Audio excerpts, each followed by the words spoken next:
want you to understand something. It's not what you're doing when the lights are on that makes you successful. It's what you do when the lights are off. When there's no one around. That moment, the time that you put in that, the time that you put in preparing for yourself and preparing for the task, that is what makes you look great when the lights is on you. When it's time to shine, when it's time to give God His glory, that is when all of that comes to life in that moment. This is the moment. You will have many moments in your life where you will have a David versus Goliath type of moment. It's when you've been working hard and being obedient, being had a structured life and being disciplined, right? Now it comes and people seeing that discipline and that structure in the life.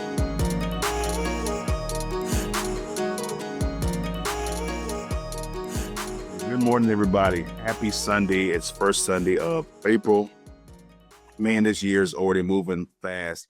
And one thing I like about this time of year, especially when we're dealing with the allergy season with the pollen flying in the air looking like a big old yellow cloud just moving back and forth. One thing that's interesting is a lot of people are sneezing, which means that people are also blessing people a lot during this time of year. I know I've said bless you at least 10 times a day since the pollen season and spring has been put upon us. All right, so today I want to cover something that really hit home with me when talking with people and talking about the differences of overcoming certain things and moving past certain things, and how we can inadvertently put limitations on what we have the ability to do. I remember when I was in college, a professor asked the class a question that he said most of us will not get the answer right to. And I remember sitting in class and everybody's looking at each other like, okay, what's the question? And the question was, how do you put an elephant in a refrigerator? And he asked that question to everybody. So we just looked at it like, okay, this is a weird question. So we debated about how to put an elephant in a refrigerator for about a good 15 to 20 minutes. This went on about how you would how can you condense the elephant down to a point that you can put them in the refrigerator? Would you have to cut up the pieces of the elephant? What would you have to do? I remember one person was like, the trunk of the elephant's probably bigger than the refrigerator itself. We went through all of this conversation and the professor said, okay, I'm going to give you the answer. And he said the answer that most children give to this question is open the door of the refrigerator and put the elephant in it. Super simple. See, as young adults, we had conditioned our brain on putting limitations on what we could do and how to put that elephant in the refrigerator. Where a kid doesn't have those limitations on them, and their brain doesn't have it. So therefore, they just say, okay, just put the elephant in the refrigerator. See, what lesson the college professor was trying to teach us is sometimes we make life way more difficult than it needs to be by adding limitations to certain things and to ourselves. See, right now we're going through something, or you're out there, you're going through a situation where you are making it way more difficult on yourself than what needs to be. Start thinking as a child, simplifying. Okay, so today we're going to talk about King David when he was a youth in 1 Samuel chapter 17. So I'm not going to read the whole chapter, but what we're going to talk about today is the entire chapter of what happens and when David faces Goliath.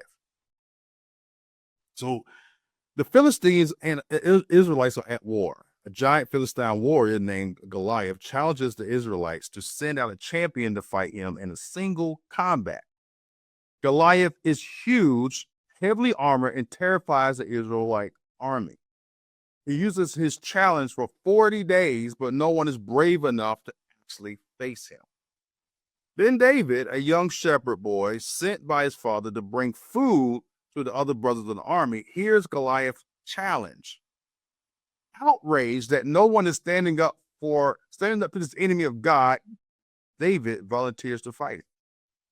King Saul doubts David's ability, but agrees after David insists. Check this out now. After David insists that God, who helped him kill lions and bears while protecting the sheep, will defeat Goliath too. David then goes on to refuse the armor and weapons, choosing instead to face Goliath with a sling, 5 smooth stones. He strikes Goliath in the forehead with the stone, killing him instantly. David then uses Goliath's own sword to cut off his head. The Philistines flee, and the Israelites win a great victory. Okay, that's what happens in the course of that whole chapter. All right. So, what is the point of this? God is working with us always towards his glory. He's always working with us. Okay. When you put your faith in God and trust what he has done for you and with you, then your ability to achieve great things is limitless. Because you got to remember, David was not a great warrior in the public, but in private he was. And this is what we're going to talk about today. So how can we prepare ourselves for when the time comes, God gives us the opportunity to be successful in life for his glory? So what we need to do is follow David's path. Let's follow David's path, okay? We need to do 3 things. First one, we need to do a part of David's path in his journey is to be of good character and obedient when tasked with something small to do. This is very important. So God will give you something small to do first so you can master the skills to do something great later. See, when David was in his youth, he was a shepherd boy taking care of a small number of sheep while his father and his brothers were out fighting the wars for Israel. So they was out fighting the wars. David back at home taking care of the sheep. It was a small number of sheep, small flock, but he took care of them. During this time, David wasn't old enough to fight. He was too young, but he knew he had the job to do, and he did it. How many of us are willing to do that?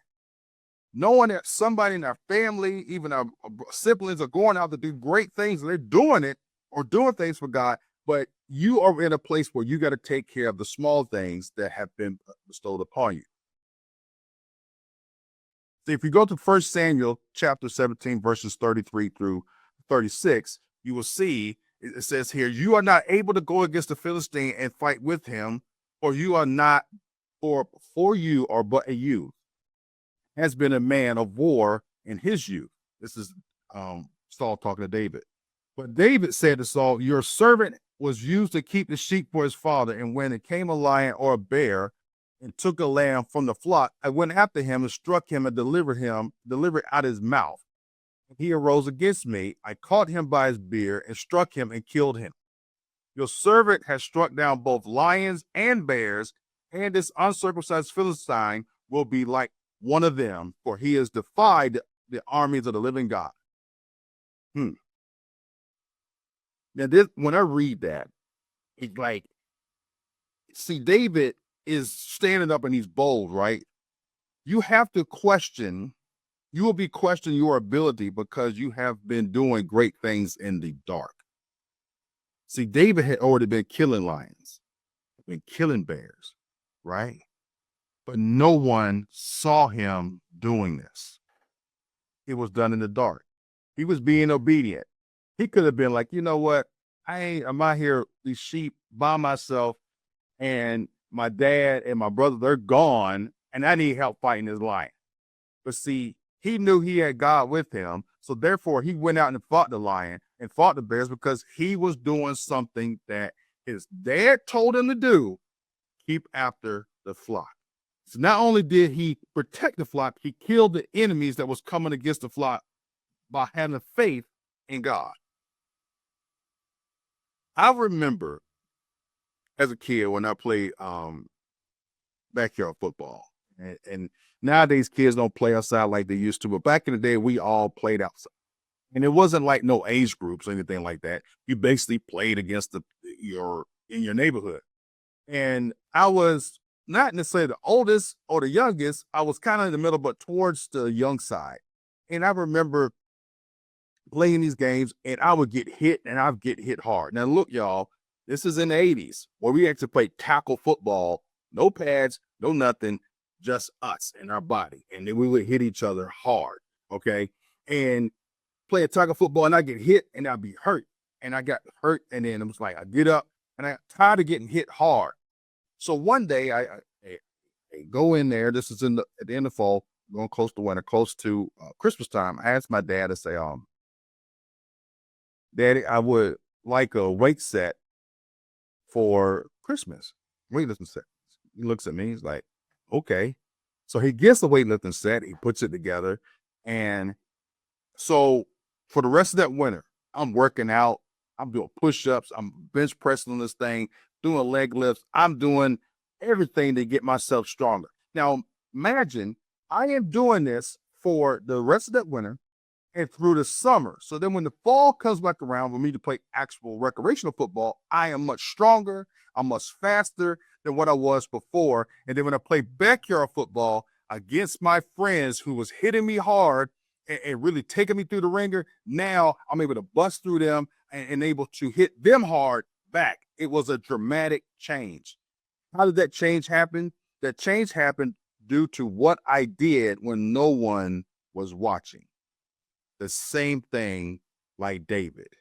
So what are you doing right now? What are you doing right now in the dark that no one can see, that you're training yourself and preparing yourself for the task that's coming up that God wants you to do? Right now is the time to do that. Okay? I want you to understand something. It's not what you're doing when the lights are on that makes you successful. It's what you do when the lights are off you. When there's no one around. That moment, the time that you put in that, the time that you put in preparing for yourself and preparing for the task, that is what makes you look great when the lights is on you. When it's time to shine, when it's time to give God his glory, that is when all of that comes to life in that moment. This is the moment. You will have many moments in your life where you will have a David versus Goliath type of moment. It's when you've been working hard and being obedient and being and had a structured life and being disciplined, right? Now it comes and people see that discipline and that structure in the life. So take the time and work on your gift and become a master at it. Master your gift, and a time will come where God needs that glory, and he's going to put you out in forefront, and you're going to seem like the greatest thing that you're going to seem like you was the greatest thing that ever did it. Okay. Greatest person ever did it. All right.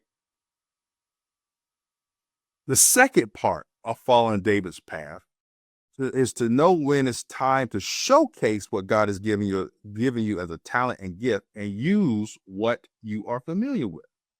All right. So there's going to come a time, you got to understand when it's time. Okay. And then you got to use what you are familiar with. It's very important. Okay. In verse 38 through 40, it says, Then Saul clothed David with his armor. He put a helmet of bronze on his head and clothed him with a coat of mail. And David strapped the sword over his armor. And he tried in vain to go, for he had not tested them.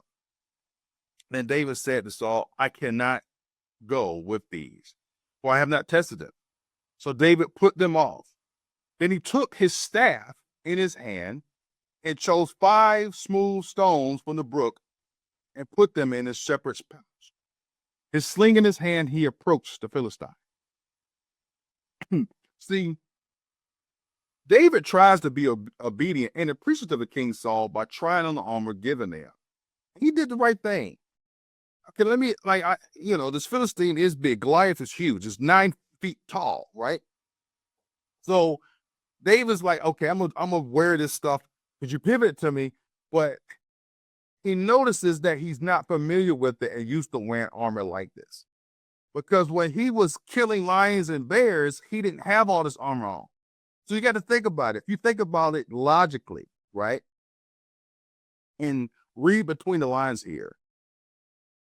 David killed the lions and bears with just his staff and his sling, right? In his bare hands. He is light. He doesn't have armor on. Now, all of a sudden, you're putting this heavy bronze helmet on, this heavy armor on. And we have to understand that David is still a youth. The items probably did not fit perfectly or good enough. He might not even be strong enough to be able to handle all of that weight, which would have really slowed him down, which would have made him easy pickings for Goliath to be able to defeat because he is slower. All right. And David took this stuff off and said, because I'm not familiar with it. I haven't trained in it. I haven't tested it. So therefore, I cannot go out and face a great warrior wearing something that I have never used before. I've never worn it before, never tested it before. I'm not familiar with it. I need to go with what I'm familiar with. All right. Now, I'm going to tell y'all, this is funny, okay? Have y'all ever went to a wedding reception or things like that when the DJ during a wedding reception decides he wants to do the Soul Train line? Now, for y'all that don't know, the Soul Train line is two lines of people, usually one male and one female. And they line up on each side, creating a lane down the middle, and the people in the front of the line come out and dance together and do a dance, okay? Now, what's interesting is during this wedding reception or the Soul Train line, most people only have 1 to 2 dance moves that they have mastered that they're going to go to. And like clockwork, you're going to see them do it. And if the Soul Train line goes for a while, they'll literally do the same exact thing over again. They're not going to do any new type of dance. They're not going to do it. They're going to go to the trusted and true, especially if they're over 30 years old. They're going with the trusted and true dance. And most people hit that little 2-step going down that lane for the Soul Train line because that's what they know to do. Now, there is one caveat to this, which I have seen.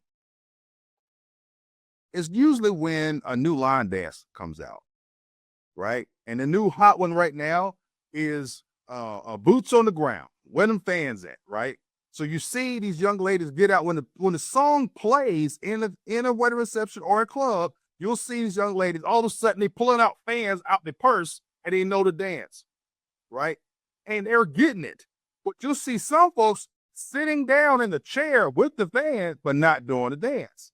See, they're not doing the dance because they don't know how to do the dance. But for our eyes, it seems like the people that are going out there to do the dance aren't like they did a download or something. All of a sudden they know how to do the dance. And that's not true. See, what happened is they heard about the line dance, went home, watched YouTube, and practiced the line dance till they mastered it. So then when they went out to the club or the wedding reception or wherever that played that line dance song, they knew all the steps to the song and they mastered it and they make it look flawless. So what am I trying to say? What I'm trying to say to y'all is when you're called to a task to do with what you are familiar with. And use the gifts that God gave you, and that you took the time to strengthen those gifts, to master those gifts. All right. Use that. And you may have been using it and doing that gift for years in the dark. But when it's time for you to shine and give God the glory, it's time to go. All right. It is time to go. The third part of following David's path is to be bold and confident in God's ability in you to conquer whatever he instructs you to do. All right. So in 1 Samuel, we're going to go back to verse 26 here. And David said to the men who stood by him, "What shall be done for a man who kills his Philistine and takes away the reproach from Israel? For For who is uncircumcised Philistine that he would defy the armies of the living God? And the people answered him in the same way, so shall it be done to the man who kills him. I want y'all right now to think about the time in your life when you said enough is enough. You was like, I'm done. I'm fed up. And you go from a sad moment of defeat, and all of a sudden this wave of confidence hits you. And you lift your head up. Your back all of a sudden straightens out. Your chest comes forward. And now you're ready to face this task. I have seen people do this, and it's like, oh snap, here it comes. And you're like, this is it. All that training and everything is going to be balled up in that confidence, and they're going to come forward. And next thing you know, they're going to bust through they're going to bust through to greatness. You remember that happening to you. It may have been you playing a sport. It may have been you playing Uno or Monopoly. It could have been anything. You gardening outside, right? And you say, I'm tired of these plants dying. I'm going to get on it, right? I'm tired of making bad grades. I'm going to get on. I'm going to make good grades. All of a sudden you shift. It's almost like a person does a complete 180 and goes forward in the most positive direction that they could possibly go in, because their mindset changed. When they said enough is enough. When you face problems that seem to be a tall task, a Goliath, you need to understand that you have already been prepared for it. You're just used to yourself or limiting yourself in your belief that I can't do. But all of a sudden that thing is going to click and you're going to be boom. I can do this because I am prepared, and God is with me to be able to take on this tall task, for me to defeat my Goliath, for you to defeat your Goliath in your life. And we're going to have plenty of chances to defeat Goliath. Look, you keep living, y'all, you're going to have many Goliaths that's going to come up. But guess what? You've been prepared to defeat them. Each and every Goliath you come against, you have been prepared to defeat them. It's time to start living a limitless life. You have no limits on your success when you are with God. Follow his instructions. He will guide you and tell you what to do. The trick the trick to everything is, y'all, is you have to believe in yourself and believe that God is going to be with you. Have the faith, and you will do what needs to be done. All right. So in conclusion, be of good character, use your familiar talents, and have bold confidence. Have bold confidence in your ability with God to be able to overcome your Goliath. All right. Trust in God's preparation and guidance, and allow faith in God to remove perceived limitations, that his glory can be revealed through your life and actions. Thank you all so much for listening and partaking in this message today. Please hit the like and share button. Share this with everybody. And later on the day, this video will be also on the YouTube page. So therefore, you will be able to watch it continuously and come back to it. All right. Thank y'all so much. Y'all have a wonderful week in the Lord.